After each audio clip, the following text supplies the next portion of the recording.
Hi, it's Rob again. Hey, thanks so much for watching all of my videos so far. I've got another interesting one to share with you today. We've all been watching the news and talking about how mortgage interest rates have been going up and up and up. And, in the last few months they've gone up fairly significantly, but right now they're running in the high fours, low fives.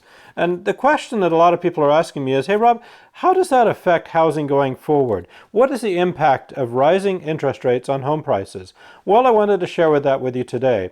I've got a slide I'm going to pop up in a minute and talk about it, but before I do that, I wanted to say please watch the rest of the video because we talk about what's projected to happen going forward and the various things that are affecting why house prices are continuing to rise. So stick with me, please, and watch the whole video. By the way, feel free to subscribe to any of my videos, and please, I would love it if you'd share it with a friend. Just click on the share button down below and send it to a friend.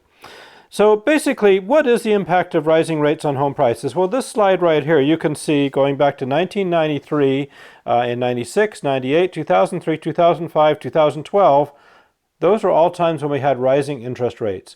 And the impact on house prices was actually, house prices continued to go up. And that's what we're expecting to see at this time. Speaking as a top-selling realtor in Portland, Oregon for the last 33 years, gosh, we've had about 9 or 10 transactions in the last month, and every single one of them have been multiple offers, and the prices on those houses have been well over the listing price. We're not showing any signs of things slowing down, and there's quite a few reasons for that, and we're going to go into those here. This slide right here actually talks about what I just said, which is price appreciation is accelerating. So it's not even slowing down, but houses are going up more than they were before. We're continuing to see that. Just yesterday we had a house with 6 offers on it. Last week we had 3 different sales, all of which were a minimum of 6. We've had as many as 21 recently, and that's just continuing to be the case. So this slide, again, as I mentioned, is showing that the house appreciation is continuing to accelerate. But the big question is like, well, why? I mean, why is that happening, especially at a time when we've got high inflation, the economy is kind of questionable at this moment in time, and so on. Well, so let's take a look at this right here. And the biggest reason is this slide right here. So this one talks about the number of single-family housing units completed. And you can see that for decades, going back to 1970, so over 50 years, we're looking back at data as to how many homes on a nationwide level were being built. And you can see that, right before the last recession, we had a massive increase, and there were way too many brand new homes being built. And then you can look at the green section on the right. So for 14 years, I know it seems like the big recession was like yesterday or a couple of years ago, and for some of us that got caught up in it, it really does feel like yesterday. But the reality is that was 14 years ago, and in those last 14 years, we've seen increases in population, we've seen a massive increase in home ownership, particularly amongst millennials, and yet we're not building any more homes. Now, there's a lot of different reasons for that. One is a lot of the developers went bankrupt during the recession, and it takes a long time to start thinking about and then actually developing land, getting it to the point where the builders can build on it. And of course, a lot of builders got especially hard hit during the recession, much more so than many other people. And they've been very hesitant to come back. And when they come back, they're coming back releasing and building houses in smaller chunks so that they can manage it rather than coming out with thousands of houses all at the same time.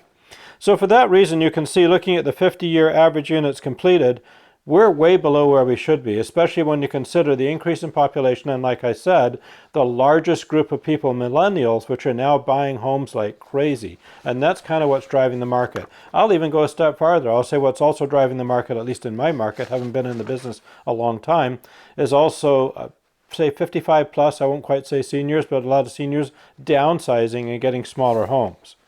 So what does that really mean? Well, this chart right here shows the potential increase in household wealth over the next 5 years based solely on increasing home equity, and that's if you buy a $360,000 home in January of 2022. So if you bought a $360,000 home in January 2022, now this video is going out nationally. I'm coming to you from Portland, Oregon, where our average sales price is about double that, so that's going to be double the number.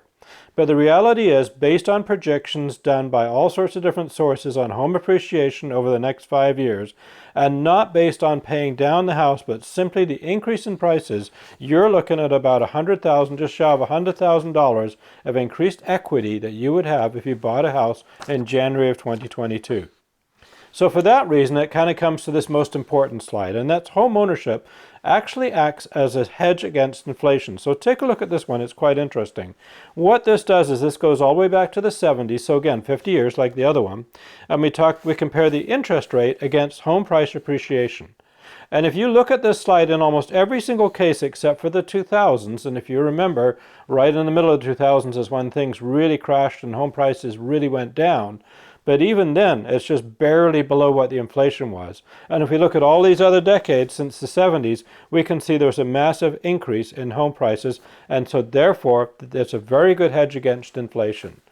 So anyway, take a look at all of this stuff. Appreciate you watching my videos. Again, feel free to subscribe, share with a friend, and thanks.